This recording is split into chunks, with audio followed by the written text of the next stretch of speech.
Assalamualaikum warahmatullahi wabarakatuh. Yang akan kita bahas sekarang ini, MBG pada zaman Anies Baswedan menjadi gubernur Jakarta itu sukses besar. Ini diakui sendiri oleh Hasim, adiknya Prabowo. Utusan khusus Presiden bidang iklim dan energi, Hashim Joyo Hadikusumo menyebut bahwa program makan bergizi gratis sudah dimulai diperkenalkan saat Anies Baswedan menjadi Gubernur DKI Jakarta pada tahun. Tapi kenapa video itu yang saya lewatkan? Begini kawan-kawan, bagaimana alam bekerja untuk menghukum, untuk mengazab pembenci Anies Baswedan. Lah, kenapa? Masa kawan-kawan, pohon di Monas itu kemarin kan ditebangi Anies Baswedan, diganti dengan peremajaan yang baru supaya lebih rapi dan tertib. Dikatakan oleh Ferdinand ini itu penyebab banjir, makanya ngamuk Ges Gelifah. Tapi kita tengok dulu, kita tengok itu dulu. Kemudian bagaimana alam ini bekerja untuk orang-orang seperti itu, dan kemudian orang-orang yang kejam kepada pendukung Anies Baswedan. Siapa itu? Tom Lembong. Tiga hakim yang mengadili perkara tersebut terbukti melanggar kode etik dan pedoman perilaku hakim. Anies Baswedan mengatakan MBG yang sekarang dilaksanakan oleh Prabowo dan Hasim dan pemerintahan sekarang ini salah konsep. Saya akan mengatakan, kalau dulu MBG sukses, siapa dulu pelaksananya? Gubernur DKI pada waktu itu, Anies Baswedan. Dan kenapa itu sukses? Karena pelaksanaan Anies Baswedan, karena konsepnya betul. Yang sekarang ini salah konsep, begitu kata Anies Baswedan. Makanannya tidak bisa ketika udah sekolah, jadi nggak cukup dikasih makan siang, udah terlambat. Mari kita pertama dulu kita lihat, lucu nih kawan-kawan. Begitu dia memperkarakan Anies Baswedan, dia ini kan di Partai Demokrat dulu ini, bukan di PDIP. Kemudian dia kan pindah ke PDIP. Dia ini agak pendukung Jokowi betul nanti ini. Kita tengok dulu, apa yang dipermasalahkannya sebetulnya ini. Kemudian alasan dia, terakhir dia kan kena masalah penistaan agama. Ini yang lucunya, alasan dia. Katanya, ini agak lucu. Kita tengok dulu ya, biar kawan-kawan agak penasaran. Sedikit kita flashback ke belakang sedikit kawan-kawan. Dulu waktu Anies Baswedan menjadi gubernur itu kan pohon-pohon di Monas itu diremajakan kembali karena susunannya tidak beraturan. Dan waktu Anies menjadi gubernur itu, itulah para oposan, para pembencinya mengatakan penyebab banjir di Jakarta itu termasuk itu pohon yang ditebang di Monas. Seperti sekarang ini ada bencana di Sumatera, penebangan besar-besaran di hulu itu menyebabkan banjir di muaranya. Sementara muara itu Jakarta dan Monas itu kan sedikit itu. Jadi itu dijadikan kambing hitam penyebab banjir di Jakarta. Sehingga sepertinya sedikit kelabakan Ges Gelifah sahabat Anies Baswedan untuk menjelaskannya ke para pembenci, para begunda-gunda pembenci Anies Baswedan. Nah, selintas kan kelabakan Ges Gelifah menjawabnya, ditertawain, dicemooh oleh Ferdinand ini. Tapi kawan-kawan, lihat nanti jawaban dari seorang Fadlizon, sekarang Menteri Kebudayaan, yang membuat kau menskakmat Ferdinand ini. Alasan itu tak masuk akal. Alasan dia untuk menyalahkan Anies Baswedan menebang pohon di Monas yang menyebabkan banjir. Fadlizon terakhir nanti nampak sama kawan-kawan bagaimana dia menskak habis Ferdinand ini. Ini sebenarnya sama juga. Ini kan dia pendukung Jokowi mania ini pada waktu itu. Dan kemudian kalau kita lihat lagi, siapa Ferdinand ini yang agak lawak kawan-kawan. Ada kelainan psikologis. Dan ini diakuinya sendiri akhirnya. Karena dia terkena masalah pencemaran agama. Penistaan agama. Tak lama setelah itu, Ferdinand ini kena kasus. Apa kasusnya? Dan cara penyelesaiannya ini yang lawak-lawak. Dia menganggap dirinya punya kelainan psikologis. Ya, terima kasih. Ada 3 hal ya. Pertama, apa yang ditulis oleh saudara Ferdinand tentang kasihan sekali Allahmu, ternyata lemah harus dibela. Kalau aku sudah ya, kalau aku sih Allahku luar biasa ya, maha segalanya. Dia adalah pembelaku selalu dan Allahku tak perlu dibela. Ini saya kira dia, sekali lagi saya ingin mengulang ya kata-kata ini. Dia dengan sadar, dia dengan tahu bahwa apa yang ditulis oleh saudara Ferdinand punya konsekuensi hukum ya. Itu pertama. Dan yang kedua yang harus dikejar itu apa sebenarnya mens rea, niat beliau. Niat beliau dalam konteks menulis kata-kata ini. Ya, ketika itu dia sadar tidak gitu ya. Saya kira dia sadar itu karena dia orang yang berpendidikan. Nah, yang kedua ya tadi soal mens rea. Setelah dia tulis, kita tanya beliau, kira-kira ini dia sadar nggak ya ketika menulis ini? Nah, yang ketiga, tentu saja ini sebagai bukti ya, informasi ini bisa sebagai bukti dalam fakta hukum secara material dan formal. Nah, karena itu apa yang dikatakan Pak Budi Sitompul tadi, ya saya kira tinggal kita serahkan kepada aparat pihak kepolisian, karena aparat pihak kepolisian ini kan tahu persis seorang itu sehat atau tidak secara fisik dan mental. Nah, itu kasusnya pada waktu itu. Masih berkaitan dengan Anies, sebenarnya, karena Anies pada waktu itu dikaitkan dengan politik identitas, menjual agama, mengendarai agama. Termasuklah ini sebenarnya tujuannya arah ke sana. Tapi setelah dikasuskan dia ini, apa alasan Ferdinand ini pada waktu ini? Ini yang memang lawak-lawak, kawan-kawan. Pemirsa, mantan politisi Partai Demokrat Ferdinand Huta Heian memenuhi panggilan pemeriksaan kasus ujaran kebencian soal cuitannya di media sosial Twitter. Dengan didampingi 3 orang pengacara, Ferdinand turut membawa alat bukti sebuah catatan riwayat kesehatan. Ia mengaku sakit saat mengunggah tweet yang diduga bermuatan sara.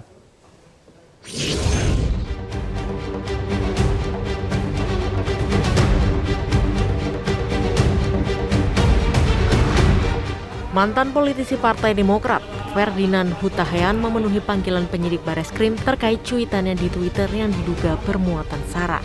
Dalam pemeriksaan pada Senin siang, Ferdinand turut membawa alat bukti berupa catatan riwayat kesehatan. Ferdinand mengaku saat mengunggah cuitan itu dirinya sedang sakit, sehingga terjadi perdebatan dalam dirinya. Perdebatan itu lantas ia tuangkan dalam sebuah cuitan yang kemudian menjadi viral. Semua ini hanya kesalahpahaman. Salah paham karena orang berbicara dengan persepsi tanpa mengetahui fakta-fakta yang sesungguhnya. Saya membawa salah satunya bukti riwayat kesehatan saya, yang memang inilah penyebabnya. Ya, bahwa yang saya sampaikan dari kemarin, saya itu menderita sebuah penyakit sehingga timbullah percakapan antara pikiran dengan hati. Namun Ferdinand mengaku saat mengunggah tweet itu masih dalam keadaan sadar.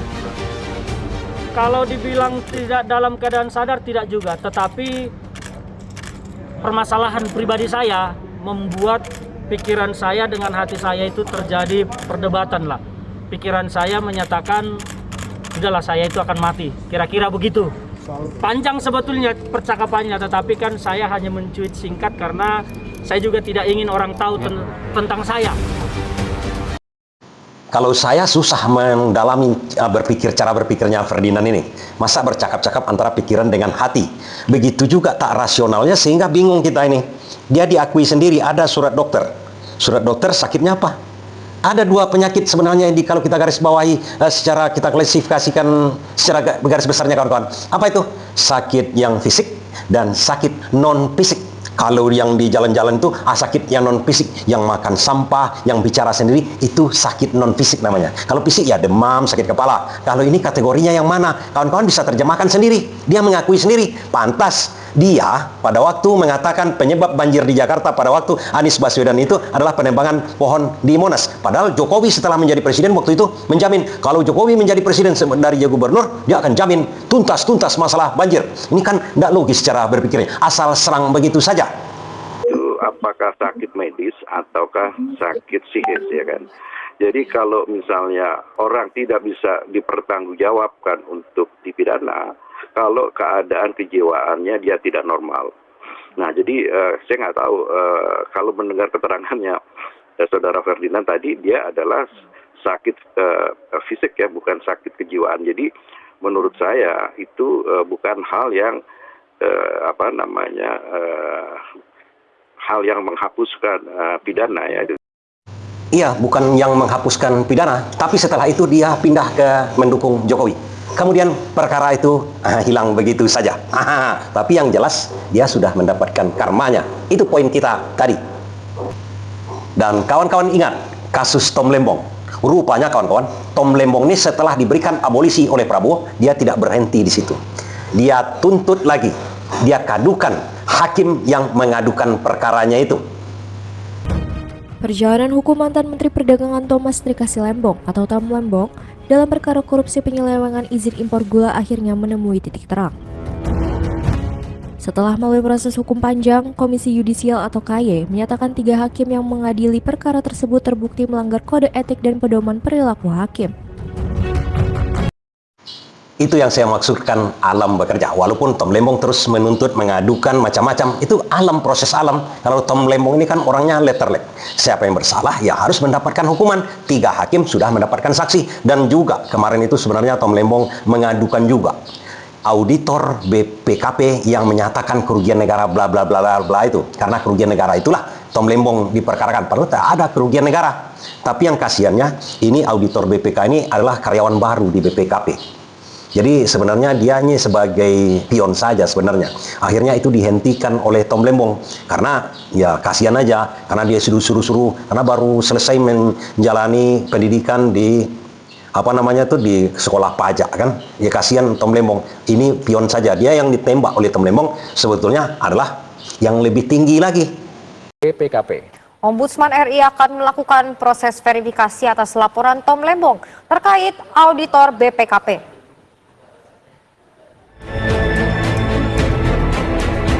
Mantan Menteri Perdagangan Thomas Trikasi Lembong melaporkan auditor Badan Pengawas Keuangan dan Pembangunan atau BPKP kepada Ombudsman RI.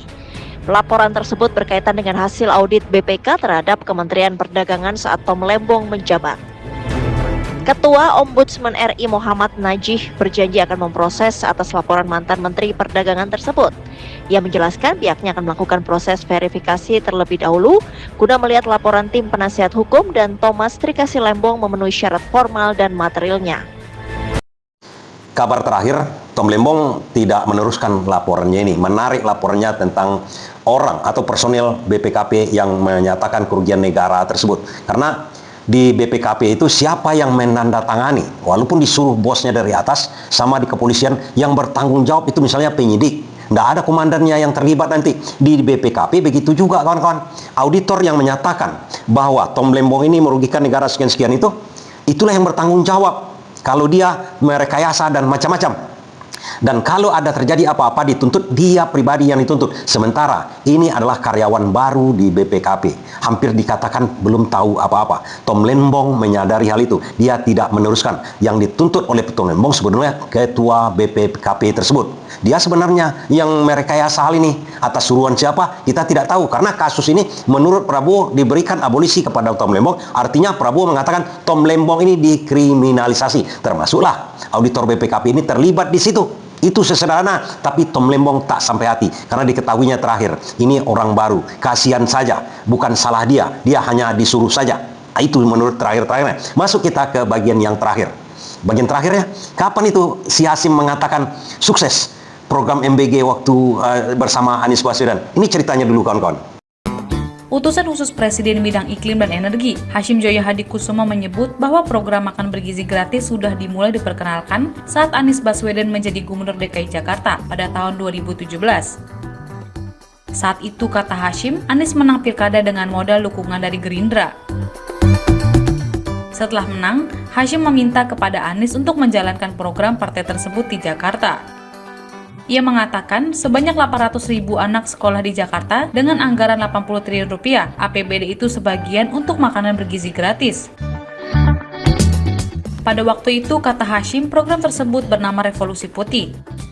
Hal itu ia ungkap dalam respons masukan terkait penggunaan wadah yang ramah lingkungan dalam program MBG. Kendati begitu, Hashim tidak menjelaskan bagaimana kelanjutan program tersebut. Ia hanya bercerita tentang program Gerindra lain yang pernah dititipkan ke Anies. Program tersebut adalah pengurangan sampah plastik. Gerindra meminta Anies untuk melarang penggunaan plastik sekali pakai demi menjaga lingkungan. Sebagai informasi, pemerintahan Presiden Prabowo Subianto tengah menjalankan program makan bergizi gratis. Prabowo ingin negara memberi makan semua anak Indonesia setiap hari secara gratis. Program itu dimulai berjalan secara resmi pada 6 Januari 2025 di 100. Jadi cerita begini kawan-kawan. Waktu itu program makan bergizi gratis ini baru dimulai kan. Namun ada yang mempermasalahkan nampan atau tempat untuk memberikan makan siang gratis itu kan dipermasalahkan oleh ahli-ahli yang lain. Tidak higienis lah, macam-macam kan. Dicontohkannya, toh di Jakarta dulu tak dimasalahkan orang lain. Sukses. Kenapa sekarang dipermasalahkan? Kira-kira seperti itu. Jakarta sukses pakai nampan yang seperti itu. Artinya itu percontohan oleh Hashim. adiknya Prabowo. Makan bergizi gratis, makan siang untuk anak sekolah, dulu namanya Revolusi Putih. Untuk mencegah stunting oleh Anies Baswedan, dijadikan percontohan. Tapi akhirnya tidak dijelaskan dia, takut nanti ini menjadi pedoman. Padahal itu memang menjadi pedoman pada waktu itu. Tapi sekarang menurut Anies Baswedan, itu salah konsep untuk mencegah stunting. Ya, jadi stunting ini memang masalah karena dia menghambat tumbuh kembangnya anak-anak kita dan dampaknya seumur hidup. Karena saya tidak usah ulang di depan teman-teman semuanya, itu kemampuan belajar, kualitas fisik itu menjadi jauh di bawah harapan. Nah, tapi penanganannya tidak bisa ketika udah sekolah. Jadi nggak cukup dikasih makan siang, udah terlambat.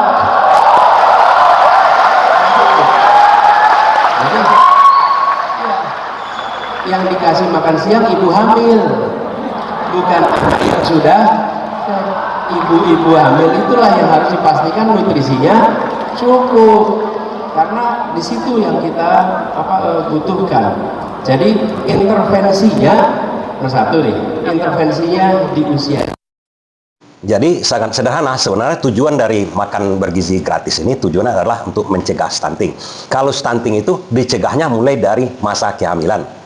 Kan mengerti kita cara berpikirnya Anies Baswedan. Kemudian di usia anak balita, di bawah 5 tahun, anak-anak TK, anak-anak SD, di bawah 12 tahun, kira-kira seperti itu. Dan sekarang anak SD, SMA, SMP yang diberikan makan siang gratis. Sementara sebelum dia tumbuh kembang otaknya sampai 5 tahun, tidak diperhatikan. Kan itu salah konsep menurut Anies Baswedan. Yang lebih parahnya kawan-kawan, bukan hanya salah konsep, salah juga masalah prosedur. Bagaimana salah prosedurnya? Kalau Anies Baswedan pada waktu mengadakan Revolusi Putih, makan bergizi gratis untuk anak-anak sekolah itu, dia langsung berkunjung. Nah, ini karena ini programnya di Prabowo, program betul-betul dari Prabowo sekarang ini, Prabowo tak pernah kan nampak ke lapangan seperti Anies Baswedan, langsung ke anak-anak sekolah itu. Karena ini program dia. Seharusnya Prabowo atau Hasim atau siapapun orang yang terdekat Prabowo langsung ke lapangan. Ini nggak pernah seperti Anies Baswedan ini. Anies datang langsung, kemudian cek semuanya.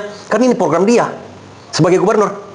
Begitu juga kalau seandainya Prabowo, seharusnya dia mengecek juga ke bawah sekali-sekali, atau pergunakanlah wakil presidennya yang lagi duduk-duduk manis seperti itu. Dan yang lebih mengejutkan kawan-kawan, menurut Anies Baswedan, ini salah konsep, bukan hanya salah konsep, salah prosedur. Dia tidak mengatakan prosedur yang sekarang ini banyak kan komplain-komplain orang. Komplainnya masalahnya ikan ayamnya keras, nasinya basi, kemudian macam-macam. Pada waktu libur pun dipaksa anak-anak pergi sekolah atau diantarkan ke anak-anak makan bergizi. Pokoknya masalahnya banyak. Kenapa masalahnya ini banyak? Karena ini berbasiskan proyek. Di mana-mana ada proyek Gerindra, proyek ini, proyek itu. Dia menyediakan makan siang bergizi gratis, kemudian dioper ke sekolah. Berbasis proyek itu untuk keuntungan orang-orang yang di dekat, yang dulu memenangkan Pilpres, kira-kira seperti itu. Tapi Anies Baswedan berbeda dia konsepnya, cara pelaksanaannya juga berbeda. Uang untuk makan siang gratis tersebut, Anies langsung transfer ke ke orang tua murid. Kan ada di sekolah itu apa namanya, komite sekolah. Itu kan terdiri dari orang-orang tua murid yang bersekolah anaknya di situ. Anies Baswedan langsung menyerahkan ke komite sekolah itu, ke orang-orang tua murid tersebut. Coba bayangkan sekarang, apakah ada uang mengendap kata Purbaya di MBG itu yang mau ditariknya sampai 50 triliun? Ini yang nggak dipergunakan. Selama ini, dari setahun kemarin sampai sekarang ada dana 50 triliun lebih yang mengendap di MBG. Karena dipersiapkan untuk proyek, karena belum ada orang yang di sana untuk memberi makan, membuat dapur-dapur MBG itu. Uangnya belum bisa diserahkan kepada mereka. Kemudian belum terlaksana keseluruhannya di Indonesia. Karena masalahnya itu mereka berbasis proyek. Dibuatkan proyek-proyeknya dulu. Untuk sayurnya, untuk ininya, pemasoknya ini. Berapa keuntungan untuk saya dulu, untuk pimpinan proyek. Kalaulah teori Anies Baswedan dipakai, seluruh anak Indonesia sekarang yang dikasih makan bergizi gratis, yang sekarang katanya masih 10%, 15%, 11 tahun berlalu. Kalau cara Anies Baswedan dipakai, niscaya seluruh orang Indonesia bisa makan bergizi gratis sekarang yang untuk sekolah anaknya. Bagaimana caranya? Caranya sangat gampang. Begitu dana MBG ada, kirim langsung ke komite sekolahnya itu. Biarkan mereka memasaknya. Itu yang dilaksanakan di DKI kemarin. Bahkan Menu MBG itu malah ditambahi oleh orang tuanya masing-masing. Jadi masak mereka di sekolah, dibuat dapur di sekolah, karena ada dapur-dapur atau kantin-kantin di situ. Mereka masak sama-sama, makan untuk anak mereka. Kuncinya di situ. Nggak akan ada ayam yang berbasi diberikan, yang tak bergizi dikasihkan. Malahan biaya untuk makan bergizi anak-anak itu ditambahi oleh orang-orang tuanya masing-masing. Nah, lucu kan? Misalnya dananya itu 15.000-nya semua untuk satu anak. Anak dia yang mau makan. Anak dia yang mau makan, ditambahi dia. Ditambahi dia. Jadi lebih bergizi anak-anak itu. Yang tahu gizi itu bukan ahli gizi. Apalagi ketua MBG sekarang itu kabarnya ahli serangga. Yang kita tahu ahli serangga itu yang dia pelajari, yang selama bertahun-tahun adalah cara membasmi serangga. Nah, jangan-jangan konsep ini dipakai juga, cara membasmi. Saya tidak mau meneruskan, kawan-kawan. Kawan-kawan teruskan. Lebih konsepnya ini salah, pertama. Kedua, prosedur juga salah. Seharusnya diberikan begitu kan? Tidak berbasis proyek. Ini proyek. Dan sekian biaya MBG untuk provinsi ini. Sekian untuk kita dulu. Ini yang kacau. Kacau. Kemudian tidak dikontrol seperti Anies Baswedan mengontrol. Setelah diberikan kepada orang tua itu, kemudian tengoknya. Oh, ini banyak ini. Banyak ini juga daripada yang anggarannya tadi. Iya, karena orang tuanya yang memasak di situ. Orang tua yang bekerja, ada perwakilannya di situ. Perwakilan orang tuanya di situ. Ya jelas, bebas stunting lah orang itu kalau makanan cukup. Kalau sekarang berbasis proyek, libur pun dipaksa orang kan. Ini kesalahan sebetulnya. Jadi menurut kita jangan malu-malu kucing lah. Barisan Prabowo ini mengakui memang Anies Baswedan ngetop kan. Dipikir saja. Terima kasih.